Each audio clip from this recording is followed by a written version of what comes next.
Looks like the video is, my face is much brighter today because of the screen that is turned on today. All right, well, good morning.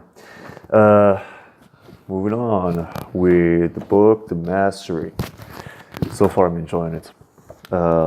So, after the chapter about the apprenticeship phase, I mean, technically, we're still talking about the apprenticeship phase, but the next chapter is mostly about, if not entirely about, the mentor-mentee dynamic, or how a mentor can play a very positive role in your development in your life.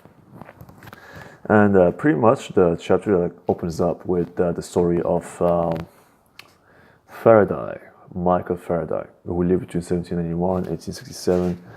And I don't know much about him myself, except of the Faraday unit, or hearing about him in the physics class when it comes to electricity subject, or so pretty much like he's a pretty famous scientist from the 18th century who made some considerable contributions to the development of the current scientific principles and understanding of electricity.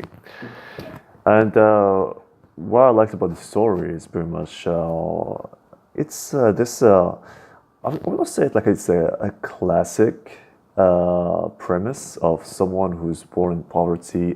All the odds were against him, and he was able to pull himself up from the boots through this kind of lucky encounters. I don't like to use it lucky, but it's kind of there were a bit of luck going on over there. So there's like these opportunities, but also he was prepared to these opportunities.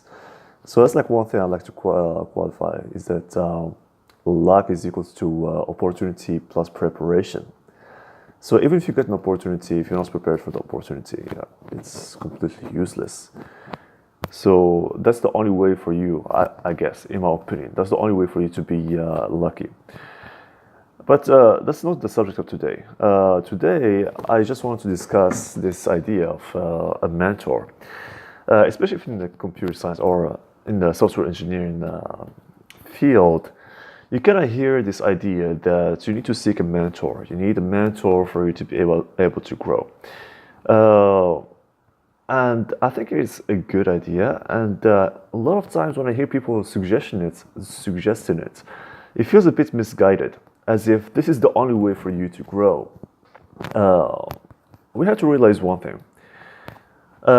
Way back then, like one of the best ways, or if it was the only way for you, or there was like two ways for you, from my perception, as far as I know. There were only two ways for you to learn and develop new skills. Is that you need to experiment with nature or the universe around you, and the second one is to learn from people who previously experimented with nature. So the role of mentorship goes with the second path. This is like a traditional path of working with somebody else who has more experience than you and pass that knowledge to you by being your mentor or your teacher, pretty much. So it is a very effective way to learn new techniques, new skills, new ideas. But we have to consider one thing. Since the day that human beings start to write books or start to be more efficient in sharing information among them through language, through writings, through videos, I'm pretty sure there's going to be like new ways of communication in the future that transcends the communication tools that we're using right now, maybe telepathy. What I'm trying to say is the most important substance in this relationship between mentor and mentee is this transaction, pouring your ideas or transporting your ideas from one person to another, from one entity to another, so that you can increase the value of the second entity that is absorbing the information. So what I'm trying to say is that it does not necessarily have to be a person. Like lately, YouTube videos, there's like so many instructional YouTube videos right now, and a lot of people, especially in the programming world, when you're stuck, you just need like some sort of quick tutorial of how to do like some technical stuff. It's like go to the video, like see someone who's working on it, and learn from it. Uh, but as mentioned in the book as well, there is like a limitation to that by having this lack of physical proximity. Because as I mentioned, this medium that we're using to transport the information from one person to another, from one entity to another, it's kind of limited on its own. A lot of times, and most of the times, critical information gets lost, so it does not get translated through that medium. I mean, we all heard about the telephone game, right? So a lot of times when you hear something or you read something, as when I'm reading this book right now, the information or information get lost in the translation, right? So that's when you have to value the physical proximity to your mentor or to your teacher, whoever is teaching you and guiding you towards providing you with this new information that you are about to acquire. Because a lot of times your mentor might be really good at something, but he's not really capable, or probably he's not even aware of what makes him great about something. Like a lot of times I've seen like a lot of people like talking about it. You ask them, it's like, how do you do this? And the answer is, just do it. For you as a recipient of the information, it's like, what? Wait a minute, just do it? It's like, yeah, just do it. Or, okay, you just like if you ask someone, like, how do you write? It's like, you just write here. I'm gonna write like some words over here and just like copy it, like try to write like me.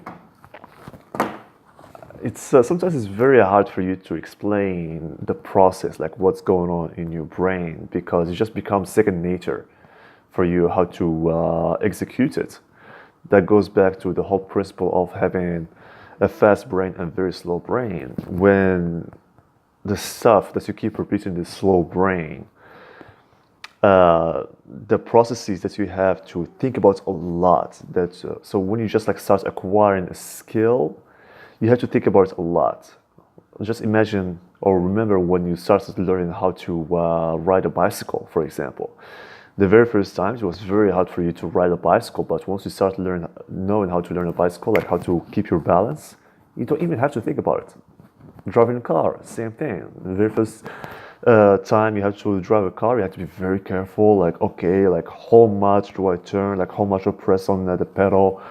I had to pay attention to all these things, but after a while, it just becomes second nature. You start to become more aware of your environment, more aware of the functionings of your vehicle, etc., etc.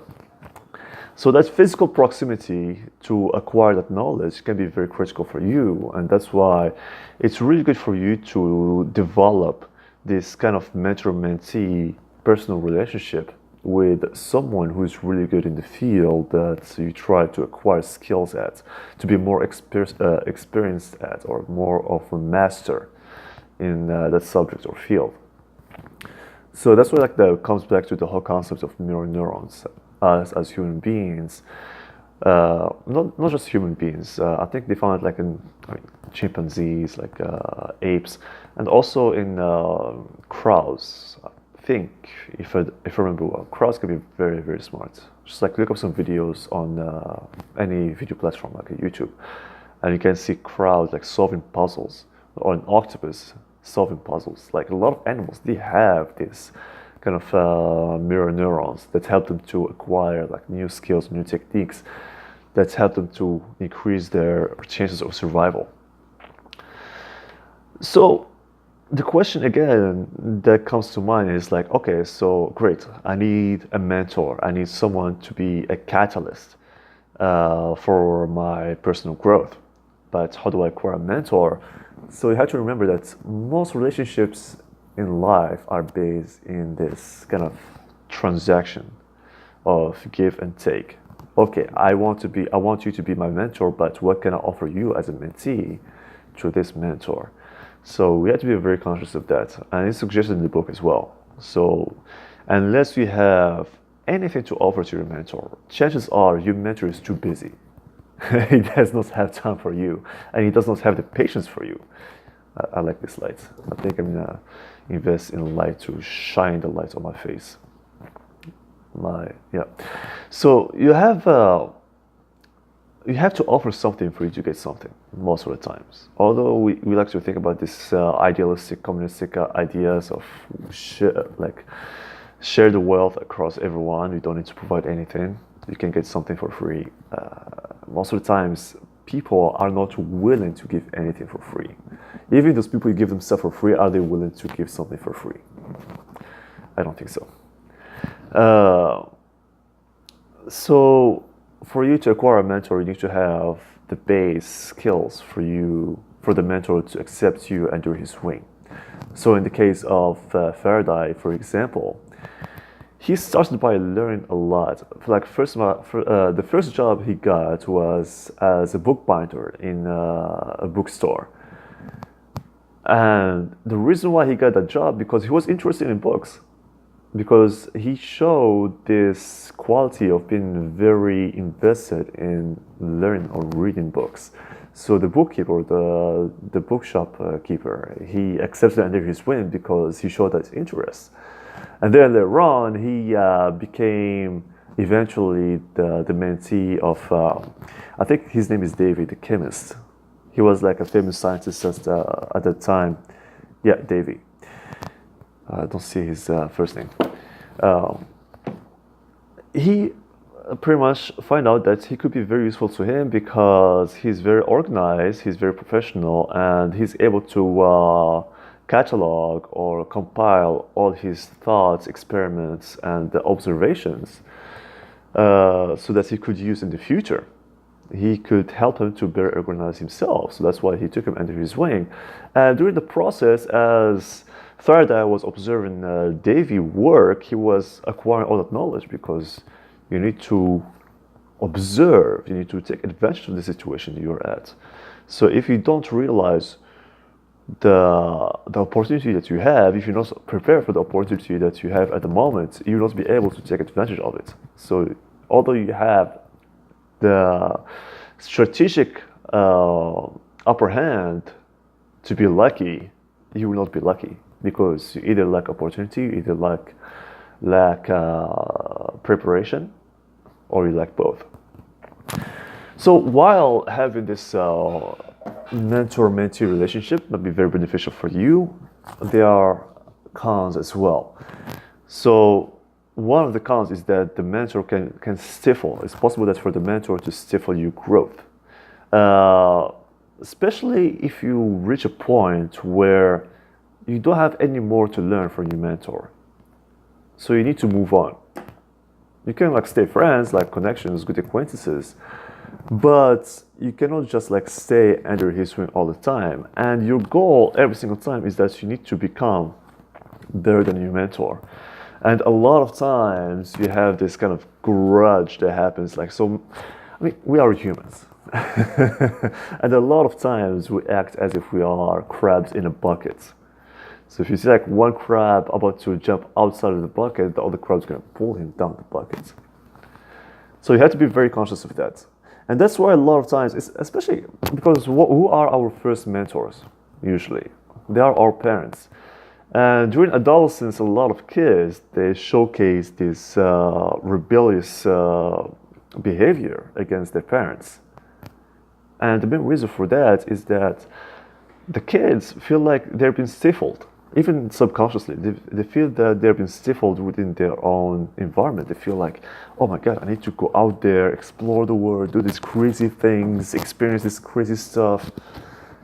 But their parents are keeping them under a lid. But they always want to go outside of the lid, outside of the container. They try to start flying elsewhere. So within the mentor-mentee relationship, this can happen as well. And from a mentor perspective, if you are a mentor, just be cautious of it. And if you are a mentee, be conscious of it as well. When you hit this point right here, it's very easy for the relationship to become sour. And I think it's very unfortunate when that happens, especially because we are egoistic beings and we always want to either perceive ourselves, like either be good or perceive ourselves as being good. And it's not always the case. So just be very mindful of the situation and try to work through it. If you see that the relationship is not progressing, if the relationship is not beneficial to either one of the two parties or for both parties, I think it's a good time to call it a day and just like let it slow down. The mentor can go to be a mentor to other new possible prodigies or new possible mentees, and the mentee can either become a mentor to other people. So you have this virtuous cycle that can be created. But if you just have this grudge between the two, that cannot be very beneficial, right? So overall, having a mentor is good. I think I denoted some of the benefits and maybe the cons for having a mentor. But it's not necessity, it's a must-have. Just be proactive. If you need a mentor, just be proactive. Try to expand your social network. Try to get to meet new people who are known to be really good at what they're at. But also be prepared to provide something for them as an incentive for them to take you under their wing. All right, well, I hope you enjoyed this video. See you next time.